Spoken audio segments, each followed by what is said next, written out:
गर्मियों का समय था। हवाएं भी चलना बंद हो गई थी। सुमित अपने पत्रों से बने घर में कुछ ज्यादा ही गर्मी महसूस कर रहा था।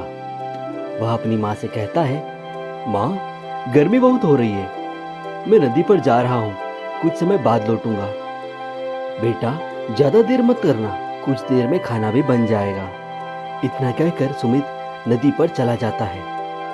वह नदी के किनारे टहल रहा होता है और थोड़ा ठंडा महसूस करता है। सुमित टहल ही रहा होता है कि थोड़ी देर बाद नदी के उस पार एक सुंदर सी लड़की आती है। सुमित की नजर उस लड़की पर पड़ती है।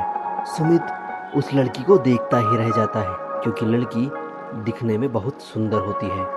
और थोड़ा गौर से देखने पर सुमित को महसूस होता है कि लड़की नदी के किनारे पर कुछ ढूंढ रही है। सुमित तुरंत नदी में कूदकर उस पार चला जाता है। क्या मैं आपकी कुछ मदद कर सकता हूँ? जी, मेरी पायल यहाँ कहीं खो गई है। क्या आप उसे ढूंढ सकते हैं? मुझे तो तैरना भी नहीं आता है। सुमित तुरंत पानी के अंदर जाता है और पायल ढूंढ निकालता है। ये लीजिए आपकी पायल। लड़की पायल देखकर बहुत खुश हो जाती है और उसे कहती है, आपका बहुत बहुत शुक्रिया। शुक्रिया की कोई आवश्यकता नहीं है, मुझे तैरते आता था तो मैंने ढूंढ निकाली। पर एक बात बताइए, पहले मैंने आपको यहाँ देखा नहीं, और आपका नाम क्या है? मेरा नाम अंजलि है। मैं अपनी पढ़ाई खत्म करके कुछ ही दिन पहले अपने घर लौटी हूँ। यहाँ नज़दीक में ही जो फूलों का बगीचा है, वहाँ एक सफ़ेद रंग का घर है, मैं वहीं रहती हूँ। वो बगीचे वाला सफ़ेद घर? वहाँ पे तो एक अमीर कंजूस बुढ़िया रहती है। हाँ, वो अमीर कंजूस बुढ़िया मेरी माँ है। सुमित थोड़ा झेप जाता है। पिताजी को गुजरे काफ़ी समय हो गया है, अब हम दोनों ही वहाँ रहते हैं। मैं अपनी पढ़ाई करने के लिए विदेश चली गई थी और पढ़ाई खत्म होते ही अपनी माँ से मिलने आ गई। अब सब मुझसे ही पूछोगे, अपने बारे में भी कुछ बताओगे? ओह, माफ़ करना, मेरा नाम सुमित है। यही नदी के पास कुछ ही दूरी पर मेरा घर है।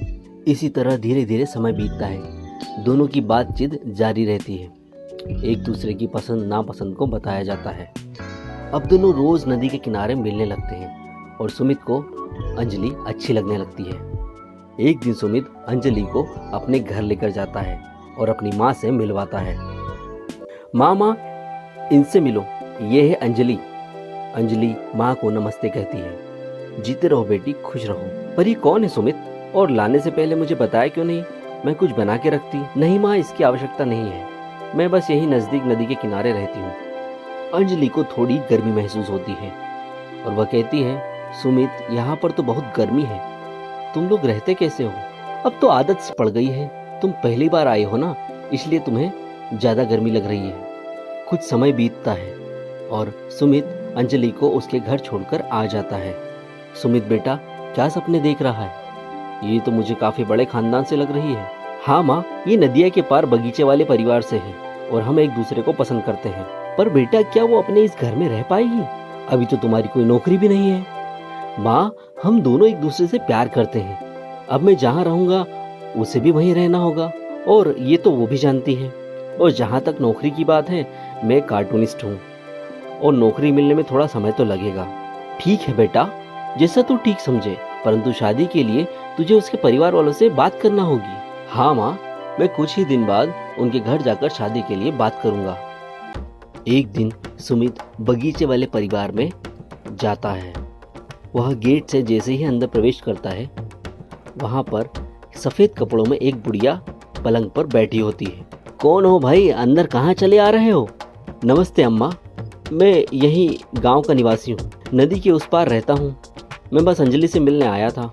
क्यों भाई, अंजलि से क्यों मिलना चाहते हो? और अंजलि को जानते कैसे हो? अंजलि ने आपको मेरे बारे में बताया नहीं? मैं अंजलि से प्यार करता हूँ और उससे शादी करना चाहता हूँ। दिमाग तो ठिकाने है लड़के, अंजलि की शादी तय हो गई है, और वो भी पड़ोस के गांव के जमींदार से। इतने में अंजलि घर के बाहर आती है। अंजलि, ये लड़का कह रहा है ये तुमसे प्यार करता है, तुमने तो मुझे इसके बारे में कुछ नहीं बताया।